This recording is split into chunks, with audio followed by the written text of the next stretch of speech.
Okay, Coach Gibbs. First things first, welcome to beautiful Sandusky, Ohio. This facility is amazing, huh?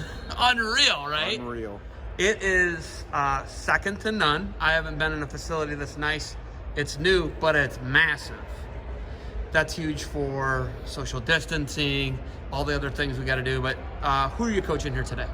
This morning, session one, I was here with my youngest boy, Caden, who's 8 years old in the rookie division, and now I'm here with my oldest boy, who's 11, Division 4. Okay, and where do you guys live? We live in North Ridgeville, okay. Part of the Medina Buckeye program. Okay, so you're with Buckeye. Okay, yeah.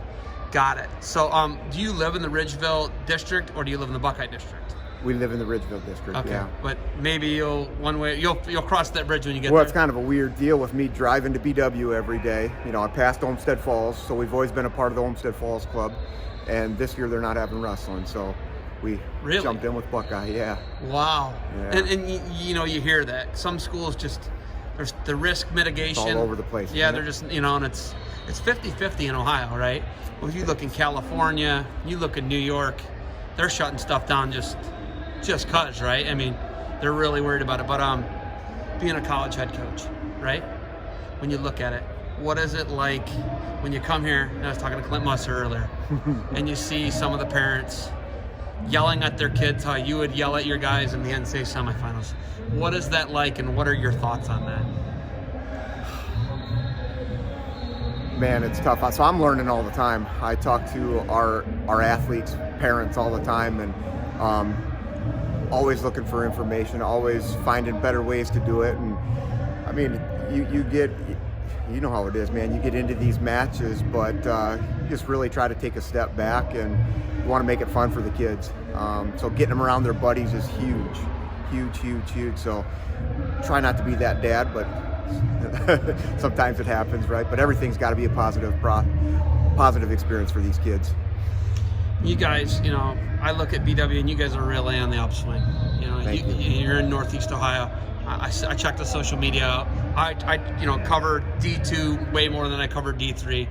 I would love to cover more D3, so maybe we can talk about that. But do that. Getting you into the events, though, like, we don't even know what the schedule is going to look like. We have no idea what the season's going to look like. This could be your kid's only competition this year. What is it like knowing, keeping them going, and keeping them interested, and keeping your guys engaged who are 18 through 22 years old? What's it like keeping young guys engaged, young kids, young boys, and young men? What's it like keeping them engaged? I think the message is the same, just trying to get them to improve each day, try to get a little bit better, putting the focus on the process and the development of them. And I think this is a great year for that, and really putting the focus on that, not the wins and the losses, but just how much better are we getting? How much better are we going to get every single day? And right now our season says that we're going to start January 23rd at the college level, so things aren't trending in the right direction, but we're going to stay positive with it. That's all we can do. So many parents have unrealistic goals for their kids. Everybody thinks their kid is a D1 guy or girl, and you're fighting that constantly in recruiting. You'll call a kid, I'm not a D3 guy, right? You're fighting that uphill battle constantly. You finally got a little relief now. You guys are on a quiet period, not a dead period. So D2 and D3 are actually getting a little bit you're gaining a little momentum there recruiting, right? Right, not being in the dead. Yep. But what is the perspective that parents should take? Not necessarily, but what, in your eyes, everybody treats this like it's a D1 scholarship type deal. D3 doesn't do scholarships. Right. What would you say to some of these parents and to get them to have perspective? Yeah, I mean, it's really about where can I have the best college wrestling experience. First and foremost, got to be the academic piece, right? Then the athletic piece, the coaching staffs, the facilities, the workout partners, the culture. And the third is the social piece, and if you want the perfect balance. So again, it's got to be about the fit. Where can I have the best college wrestling experience that's affordable, right? And then a place that's got a proven track record of launching careers in those fields of studies. The athletic piece is, the coaches, the workout partners, and then the third piece is the social piece, a place that's fun, a place that's happy. And I think about what I would tell parents is when you're around those coaches, when you're around those athletes, and when you're on those campuses, how do you think, feel, and act when you're around those people? And that's what you talk about fit. That's how you measure fit. Everybody says, I want to go someplace where it's the right fit. Well, that's how you do it. And I think, Division II, Division III, it's a place like BW. If you're serious about year-round opportunities to get better at wrestling and year-round opportunities to launch your career, man, it could be a great fit. D2 and D3 in Ohio is always growing at that level. Hiram, about 15 minutes from my house, just added, right? That's awesome. And you look, obviously what Notre Dame College has done in a decade is pretty incredible. 13 years, however old they are, Lake Erie College, the list goes on and it continues to grow. Tiffin, what they've done in the D2 level. We pay attention. Rio is down there in NAI, aren't they? Mm-hmm. They added, right? So, we're always growing, right? We're always growing in the D2 and the D3 level. Is it the future of college wrestling? Well, man, I hope not. And I say that in a positive way. I hope we just grow in both Division I, Division II, and Division III. But yeah, realistically, that could be the case.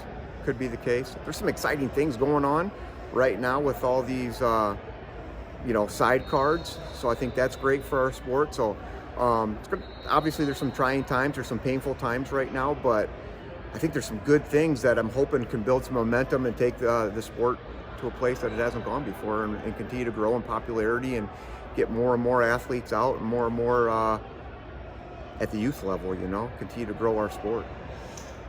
Youth level, you got an 8 and 11-year-old. When do you figure out about, I asked Clint Musser this about specialization. I don't believe in specialization. I went to Oak Harbor High School. It's a very small school, right?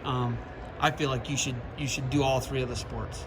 Well, my dad told me you're either going to play a sport or work, so that made that easy. Right. Which you were putting way more hours into the sport if you were going to be any good at it than you were at any part-time job. But specialization. When do you start having the conversations with your boys about, hey, we're going to do this. Hey, we're going to do that. Hey, you can focus on this. Hey, let's try this. When does that conversation occur for you? For us, it'll be a while. Right now, my kids do gymnastics year-round. They play baseball. They play football. I think it's part of that athletic pyramid, a great foundation, keeping them well-rounded and just well-balanced, And then I think more when they get in higher levels, junior high, high school, maybe then. But man, I don't know. I think for every family it's a little bit different. But for us, we want to continue to utilize that athletic pyramid and dabbling in all the sports. I got a 3 and a 4-year-old. We go to Kenston for all of our stuff, and it's Coach fun. Varney. Varney's the man. BW graduate. Oh man, he's a BW guy. Yeah, awesome guy. He got me into it, and really drew my kids out into it. And I can take it or leave it. I'm like, whatever. Just go. You know what I mean? Like, go do it. But one kid's a goofball, other guy's the opposite, right? Well, to me as a dad, this is like real. I can turn the camera off and have this conversation. Yeah. But what advice do you have for me to just keep them engaged and make it fun for them? Buddies. It's all about the buddies. Got to find buddies that that love to do it as well. I think kids they gravitate towards their buddies. So if their buddies are doing it, they're going to do it. But I don't care if it's swimming, basketball, football. If their buddies are doing it, they're gonna want to keep with it and keep it in fun. It's funny that you say that because there's a Jeffrey Varney who my kids love. They love Jeffrey. They don't call him Jeffrey. Jeffrey, they call it, and he's like a lot like Jeff, but an awesome, cute little kid. And he loves wrestling, right? And so they, by Jeffrey, it draws them into it, right? And you got to do cool things around these competitions, man, around the practices. You got to make it fun for them and do cool things. I love it. Buddies, yeah. Jeffrey. It's all about the buddies. Oh, yeah. Agreed. Okay. I don't think, whatever sport it is. So. Okay. You got anything else for me? No, I appreciate all you guys do, man. Appreciate the coverage. Let's continue to grow wrestling. Okay. $1 million questions coming at you. You ready? $1 million question. Are you? All right, I already got a pretty good idea. Are you a body wash man or are you a bar man? Which one are you? Both. You're both? They're both in my shower. Okay, you are here. They're both in my shower, man. Both of these. Oh, you awesome. Do both? I do both. You gave. I've never seen the oatmeal stuff though. Well, you're gonna get that. That's yours. Awesome. You gave the Charlie Agozzino answer. You give the politician answer. I don't love your answer, but it's an answer nonetheless. But no, you do both, and you got to rotate him. He's actually right with that answer. My wife's upstairs. You can ask her. We've got both in the shower, man. You're rocking both. Yeah, we're rocking Miller both. boys get the oatmeal every night. It's a natural exfoliant. My boys just have the body wash though in well, their that's the new showers. generation. Yeah, You're probably a barman. Yeah. You're probably a barman at heart, yeah? Probably. Yeah. I mean, you're 30 plus years old. You're usually a barman. This is in the shower mostly because we travel. It's easy to throw in the travel bag, you know. I heard whistles going. Thank you for the time. Let's actually talk and see if we can get maybe a duel this year. Let's do it. I appreciate it, all right? Sounds good. Thank you.